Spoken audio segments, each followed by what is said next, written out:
ಬೆಳಗಾವಿ ಗಡಿಯಲ್ಲಿ 400 ಕೋಟಿ ರೂಪಾಯಿ ದರೋಡೆ ಪ್ರಕರಣಕ್ಕೆ ಸಂಬಂಧಪಟ್ಟಂತೆ ಮಹಾರಾಷ್ಟ್ರ ಎಸ್ಐಟಿ ತಂಡದಿಂದ ಮತ್ತೊಬ್ಬ ಆರೋಪಿಯನ್ನ ಬಂಧಿಸಲಾಗಿದೆ. ನಿನ್ನೆ ಮಧ್ಯರಾತ್ರಿ ಆರೋಪಿಯನ್ನ ಬಂಧಿಸಿದ್ದಾರೆ ಎಸ್ಐಟಿ ಅಧಿಕಾರಿಗಳು. ಮಚೀಂದ್ರ ಮಾಧವಿಯನ್ನ ಬಂಧಿಸಿದ್ದಾರೆ ಪೊಲೀಸರು. ಬೆಳಗಾವಿ ಗಡಿಯಲ್ಲಿ 400 ಕೋಟಿ ರೂಪಾಯಿ ದರೋಡೆ ಪ್ರಕರಣಕ್ಕೆ ಸಂಬಂಧಪಟ್ಟಂತೆ ಮಹಾರಾಷ್ಟ್ರ ಎಸ್ಐಟಿ ತಂಡದಿಂದ ಮತ್ತೊಬ್ಬ ಆರೋಪಿಯನ್ನ ಇದೀಗ ಬಂಧಿಸಲಾಗಿದೆ.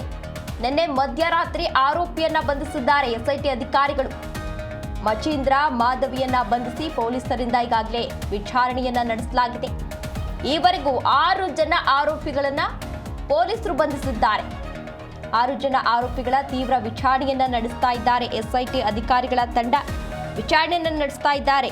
ಎಲ್ಲ ಆಯಾಮಗಳಲ್ಲೂ ಕೂಡ ಈಗಾಗಲೇ ವಿಚಾರಣೆಯನ್ನ ನಡೆಸಲಾಗ್ತಾ ಇದೆ. ಯಾರ್ಯಾರು ಇದರಲ್ಲಿ ಭಾಗಿಯಾಗಿದ್ರು, ಎಷ್ಟು ಜನ ಭಾಗಿಯಾಗಿದ್ರು, ಯಾವ ರೀತಿ ಪ್ಲಾನ್ ಅನ್ನ ಮಾಡ್ಕೊಂಡಿದ್ರು, ಹೀಗೆ ಎಲ್ಲ ಆಯಾಮಗಳಲ್ಲೂ ಕೂಡ ಈಗಾಗಲೇ ಪೊಲೀಸರು ತನಿಖೆಯನ್ನು ನಡೆಸ್ತಾ ಇದ್ದಾರೆ. ಗೋವಾದಿಂದ ಮಹಾರಾಷ್ಟ್ರಕ್ಕೆ ಸಾಗಿಸ್ತಾ ಇದ್ದಂತಹ 400 ಕೋಟಿ ರೂಪಾಯಿಗೂ ಅಧಿಕ ಮೌಲ್ಯದ ನಿಷೇಧಿತ 2,000 ರೂಪಾಯಿ ಮುಖಬೆಲೆಯ ನೋಟುಗಳಿದ್ದ 2 ಕಂಟೈನರ್ಗಳನ್ನ ಬೆಳಗಾವಿಯ ಚೋರ್ಲಾ ಘಾಟ್ನಲ್ಲಿ ಹೈಜಾಕ್ ಮಾಡಲಾಗಿತ್ತು. ಇನ್ನು ಪ್ರಕರಣ ತಡವಾಗಿ ಈಗಾಗಲೇ ಬೆಳಕಿಗೆ ಬಂದಿತ್ತು.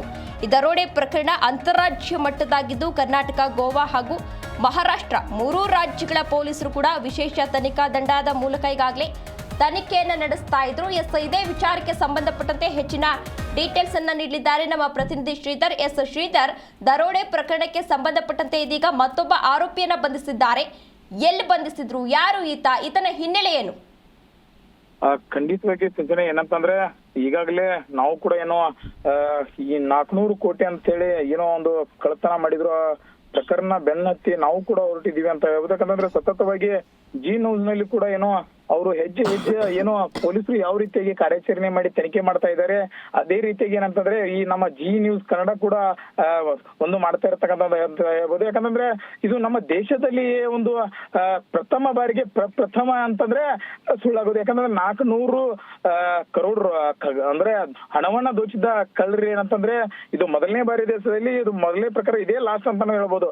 ಅಂತ ಪ್ರಕರಣ ಹಿನ್ನೆಲೆಯಲ್ಲಿ ಈಗಾಗಲೇ ಏನೋ ನಿನ್ನೆ ಅಷ್ಟೇ ಏನೋ ಮಧ್ಯರಾತ್ರಿ ಏನಂತಂದ್ರೆ ಮತ್ತೊಬ್ಬ ಆರೋಪಿಯನ್ನ ಇವರು ಪೊಲೀಸರು ಅರೆಸ್ಟ್ ಮಾಡಿರ್ತಕ್ಕಂಥ, ಮತ್ತೆ ಜೊತೆಗೆ ಮಹಾರಾಷ್ಟ್ರದ ಎಸ್ಐಟಿ ತಂಡದಿಂದ ಕೂಡ ಈಗಾಗಲೇ ಅವರನ್ನ ಬೆನ್ನತ್ತಿ ಕೂಡ ಹೊರಟಿರ್ತಕ್ಕಂಥ ಅಧಿಕಾರಿಗಳು ಅಂತ ಹೇಳ್ಬೋದು. ಜೊತೆಗೆ ಅಲ್ಲೇಷ್ಟು ಏನಂತಂದ್ರೆ ಮಚೀಂದ್ರ ಮಾಧವಿ ಬಂಧಿಸಿ ವಿಚಾರಣೆಯನ್ನ ಕೂಡ ಈಗಾಗಲೇ ಅವರು ಪೊಲೀಸರು ಅವ್ರನ್ನು ಕೂಡ ನಡೆಸಿರ್ತಕ್ಕಂಥದ್ದು. ಈವರೆಗೂ ಕೂಡ ಏನು ಒಟ್ಟಾರೆ ಆರೋಪಿಗಳೇನಂತಂದ್ರೆ 6 ಜನ ಆರೋಪಿಗಳನ್ನ ಪೊಲೀಸರು ಬಂಧಿಸ್ತಿರ್ತಕ್ಕಂಥದ್ದು. ಅದರ ಜೊತೆಗೆ ಒಂದು ಈ ಏನೋ ಒಂದು 6 ಜನ ಆರೋಪಿಗಳಿದ್ದಾರ, ಈ 6 ಜನ ಆರೋಪಿಗಳು ಮಾತ್ರ ಈ ಒಂದು ಕೃತ್ಯದಲ್ಲಿ ಭಾಗಿಯಾಗಿದ್ರ ಅಥವಾ ಇನ್ನು ಇವ್ರನ್ನ ಬಿಟ್ಟು ಉಳಿದ ವ್ಯಕ್ತಿಗಳು ಯಾರು ಇದಾರ, ಮತ್ತೆ ಜೊತೆಗೆ ಇದ್ರ ಹಿಂದ್ಗಡೆ ರಾಜಕಾರಣಿಗಳು ಮುಖವಾಡ ಏನಿದೆಯಾ ಅಂತೇಳಿ ಇನ್ನೂ ಕೂಡ ತನಿಖೆ ಕೂಡ ಮತ್ತೆ ಪ್ರಾರಂಭ, ಮುಂದಿನ ತನಿಖೆ ಕೂಡ ಈಗ ಪ್ರಾರಂಭ ಕೈಗೊಳ್ಳಿರ್ತಕ್ಕಂಥದ್ದು ಅಂತ ಹೇಳ್ಬೋದು ಸಿಂಚನ.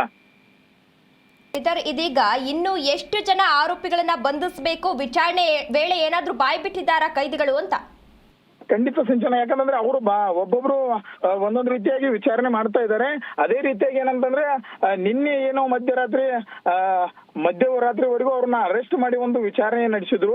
ಅಲ್ಲಿವರೆಗೂ ಕೂಡ ಕೈದಿಗಳೇನಂತಂದ್ರೆ ಒಂದು 4 ರಿಂದ 5 ಜನ ಸಿಕ್ಕಿದ್ರು. ಅವರು ಇಲ್ಲ ನನ್ನ ಜೋಡಿ ಇವರು ಇದ್ರು ಅಂತೇಳಿ ಒಂದು ಅವರು ಮಾಹಿತಿಯನ್ನ ಬಿಟ್ಟುಕೊಟ್ಟಾಗ ಮತ್ತೊಬ್ಬ ಆರೋಪಿಯನ್ನ ಏನಂತಂದ್ರೆ ಮಧ್ಯರಾತ್ರಿ ಇವರು ನಮ್ಮ ಪೊಲೀಸರು ಫಾಲೋ ಅಪ್ ಮಾಡಿ ಅವರನ್ನ ಕೂಡ ಒಂದು ಭೇಟಿಯಾಡಿ ಅವರನ್ನ ಬಂಧಿಸಿರ್ತಕ್ಕಂಥದ್ದು ಅಂತ ಹೇಳ್ಬೋದು. ಇನ್ ಜೊತೆಗೆ ಇನ್ನು ಅರೆಸ್ಟ್ ಒಟ್ಟಾರೆ 6 ಜನ ಏನೋ ಆರೋಪಿಗಳಿದ್ದಾರೆ. ಅವರನ್ನ ಇವತ್ತು ಒಂದೇ ಕೋಣೆಯಲ್ಲಿ ಎಲ್ಲರನ್ನೂ ಒಂದು ಎನ್ಕ್ವೈರಿಯನ್ನ ಮಾಡ್ತಾರೆ. ಮಾಡಿ ಅವರು ಇನ್ನು ಉಳಿದ ಆರೋಪಿಗಳು ಯಾರ್ಯಾರಿದ್ರು ಮತ್ತೆ ಅವ್ರ ಜೊತೆಗೆ ಗುಂಪು ಏನಿತ್ತು ಆ ಗುಂಪಿನಲ್ಲಿ ಇನ್ನು ಉಳಿದ ಆರೋಪಿಗಳು ಯಾರ್ಯಾರಿದ್ದಾರೆ, ಈಗ ಯಾರ್ಯಾರು ಅರೆಸ್ಟ್ ಆಗಿದ್ದಾರೆ ಅವರು ಮಾಹಿತಿ ಕೂಡ ಇನ್ನು ಅವರು ನಮ್ಗೆ ಇನ್ನೂ ವಿಚಾರಣೆ ನಡೀತಾ ಇದೆ, ಕೊಡ್ತಾ ಇದ್ದಾರೆ. ಅದು ಎಲ್ಲ ಎನ್ಕ್ವೈರಿ ಪೂರ್ಣ ಆದ ನಂತರ ಏನಂತಂದ್ರೆ ಆ ಆರೋಪಿಗಳನ್ನ ನಾವು ಎಷ್ಟು ಜನ ಇದ್ವಿ, ಎಷ್ಟು ಜನರನ್ನ ಅರೆಸ್ಟ್ ಮಾಡಿದ್ವಿ, ಇನ್ನು ಎಷ್ಟು ಜನ ಸಿಗ್ಬೇಕಂತೇಳಿ ಮಾಧ್ಯಮಗೋಷ್ಠಿಯನ್ನ ನಾವೇ ಮಾಡ್ತೀವಿ ಅಂತ ಹೇಳಿ ಅಧಿಕಾರಿಗಳು ಒಂದ್ ಕಡೆ ಹೇಳಿದ್ದಾರೆ ಅಂತ ಹೇಳ್ಬೋದು ಸಿಂಚನ. ಶ್ರೀಧರ್, ಇದೀಗ ಈ ಅಮೌಂಟ್ ದರೋಡೆ ಆಗಿತ್ತಲ್ಲ, ಈ ಅಮೌಂಟ್ ನ ಮಾಲೀಕ ಏನಿದ್ರು ಅವ್ರೇನಾದ್ರೂ ಕಂಪ್ಲೇಂಟ್ ಏನಾದ್ರು ಕೊಟ್ಟಿದಾರಾ? ಆ ಹಣ ಏನಾದ್ರು ಸಿಕ್ತಾ, ಕಂಟೈನರ್ ಸಿಕ್ತಾ? ಅದು ಖಂಡಿತ ಚಿಂತನೆ. ಯಾಕಂದ್ರೆ ಇದು ದೊಡ್ಡ ಅಮೌಂಟ್ ಆಗಿದ್ರಿಂದ ಅವರು ಕೂಡ ಏನು ಒಂದು ಯಾವುದೇ ರೀತಿಯಾಗಿ ಒಂದು ಕಂಪ್ಲೇಂಟ್ ಅನ್ನ ಕೊಟ್ಟಿಲ್ಲ. ಮತ್ತೆ ಜೊತೆಗೆ ಇದು ಕಳೆದ 1.5 ತಿಂಗಳ ಹಿಂದೆ ಏನಂತಂದ್ರೆ ಇದು ಒಂದು ಸಂದೀಪ್ ಅನ್ನೋರು ಏನಿದ್ದಾರೆ ಅವರಿಗೆ ಏನು ಇವರು ಕದಿಮರ ಏನಂತಂದ್ರೆ ಒಂದು ಚಿತ್ರಹಿಂಸೆಯನ್ನ ಕೊಟ್ಟಿರ್ತಕ್ಕಂಥದ್ದು. ಆ ಚಿತ್ರಹಿಂಸೆಯಲ್ಲಿ ಏನು ಇದು ಬೆಳಕಿಗೆ ಬರಬೇಕಾದ್ರೆ ಮೂಲ ಕಾರಣ ಯಾರಂತಂದ್ರೆ ಸಂದೀಪ್ ಅಂತ ಹೇಳ್ಬೋದು.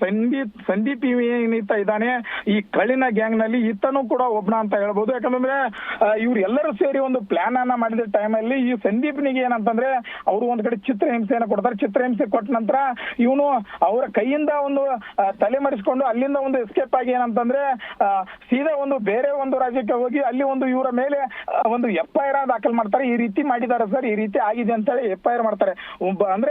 ಒಬ್ಬ ಒಂದು ಬಿಸ್ನೆಸ್ ಮ್ಯಾನ್ ನ ಒಬ್ಬರ ಹಣವನ್ನ ಇಂತ ರೀತಿ ಇತ್ತು, ನಾವು ಎಲ್ಲರೂ ಸೇರಿ ಒಂದು ಕದಿಯೋಕೆ ಪ್ಲಾನ್ ಹಾಕಿದ್ವಿ, ಅದನ್ನ ಕದ್ದಿದ್ದಾರೆ 2 ಕಂಟೈನರ್ ಅಲ್ಲಿ, ಈ ರೀತಿ ಸಾಗಿಸ್ತಾ ಇದ್ದಾರೆ, ಇದೇ ರಸ್ತೆ ಮಧ್ಯೆ ಹೋಗ್ತಾ ಇದೆ ಅಂತ ಹೇಳಿ ಅವನು FIR ಮಾಡ್ತಾನೆ. ಆ FIR ಮೇರೆಗೆ ಏನಂತಂದ್ರೆ ಪೊಲೀಸರು ಬೆನ್ನತ್ತಿ ಈ ಒಂದು ಕಾರ್ಯನ ಯಶಸ್ವಿ ಮಾಡಿರ್ತಕ್ಕಂಥದ್ದು. ಆದ್ರೆ ಸಂಜೆವರೆಗೂ ಕೂಡ ನಾವು ಕಾದು ನೋಡಬೇಕು. ಇಲ್ಲಿವರೆಗೂ ಕೂಡ ಇದಕ್ಕೆ ಎಷ್ಟು ಜನ ಆರೋಪಿಗಳಿದ್ದಾರೆ ಮತ್ತೆ ಇದು ಯಾರ ಹಣ ಎಲ್ಲಿಂದ ಬಂದಿತ್ತು ಅನ್ನೋದು ಕೂಡ ಎಲ್ಲವೂ ಸಂಜೆವರೆಗೂ ಕ್ಲಿಯರ್ ಆಗ್ತಿದೆ. ಅಲ್ಲಿವರೆಗೂ ಏನಂತಂದ್ರೆ ನಾವು ಕಾದು ನೋಡ್ಬೇಕಂತ ಹೇಳ್ಬೋದು ಸಿಂಚನಾ. ಶ್ರೀಧರ್, ತಮ್ಮೆಲ್ಲ ಡೀಟೇಲ್ಸ್ಗಾಗಿ